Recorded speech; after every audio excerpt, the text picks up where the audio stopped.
Kitab Kejadian adalah kitab yang menceritakan tentang asal-muasal segala sesuatu. Seperti namanya dalam bahasa Ibrani, Beresit, di mana kitab ini menceritakan tentang awal mula alam semesta, awal mula manusia, dan sejarah manusia itu sendiri. Hari ini kita akan membahas arti di balik kata Beresit. Huruf pertama yang hari ini kita akan bahas adalah Bet. Apa yang kita pikirkan ketika kita mendengar kata rumah? Rumah adalah sebuah tempat tinggal, dan rumah juga adalah tempat di mana sebuah keluarga itu tinggal. Dan inilah yang sedang dibuat oleh Allah, sebuah rumah yang diisi oleh sebuah keluarga yang besar.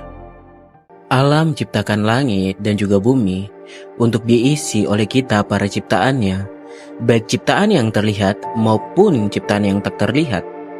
Yang terlihat seperti kita, manusia, hewan, dan tumbuhan, dan juga benda-benda di langit seperti bintang, bulan, dan juga matahari. Tetapi ada juga ciptaan yang tak terlihat seperti para malaikat. Setan dan para roh jahat itu dulunya adalah malaikat. Dan ingat satu hal ini, Allah tidak pernah menciptakan sesuatu yang jahat. 1 Yohanes 1 ayat 5 berkata, "Dan inilah berita yang telah kami dengar dari Dia, dan yang kami sampaikan kepada kamu. Allah adalah terang, dan di dalam Dia sama sekali tidak ada kegelapan." Jadi, dari perkataan firman Tuhan ini, kita harus paham bahwa Allah tidak menciptakan sesuatu yang jahat seperti setan dan para roh jahat. Jadi, dunia ini terdiri dari dua dimensi, dimensi yang terlihat dan dimensi yang tak terlihat. Rumah juga berbicara tentang sebuah keluarga, bukan saja sebuah tempat tinggal. Kita adalah bagian dari keluarga kerajaan Allah.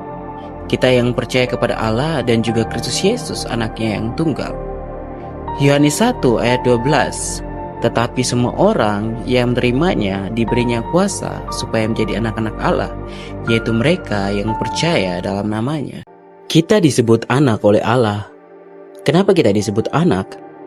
Karena kita manusia diciptakan menurut gambar dan rupa Allah itu sendiri, yang artinya dalam diri kita manusia ada DNA-nya Allah. Makanya manusia adalah sebuah ciptaan yang begitu berharga dan begitu mulia, karena manusia adalah gambar dan rupa dari Allah yang tak terlihat. Jadi kita seharusnya sebagai manusia mencerminkan sifat-sifat dan kepribadian Allah dalam hidup kita sehari-hari. Bagaimana kita bisa tahu tentang sifat dan kepribadian Allah? Kita lihat saja bagaimana kehidupan Yesus selama di bumi ini, dan apa yang dilakukan dan dikatakannya yang tertulis dalam kitab Injil. Jadi mari kita sebagai anak-anak Allah, kita harus mencerminkan sifat dan kelakuan Bapa kita di sorga, dan biarlah bumi ini penuh dengan kemuliaannya. Terima kasih semua yang sudah mendengar. Nanti kita akan membahas lagi huruf berikutnya, yaitu Alef dalam kata Beresit. Tuhan Yesus memberkati.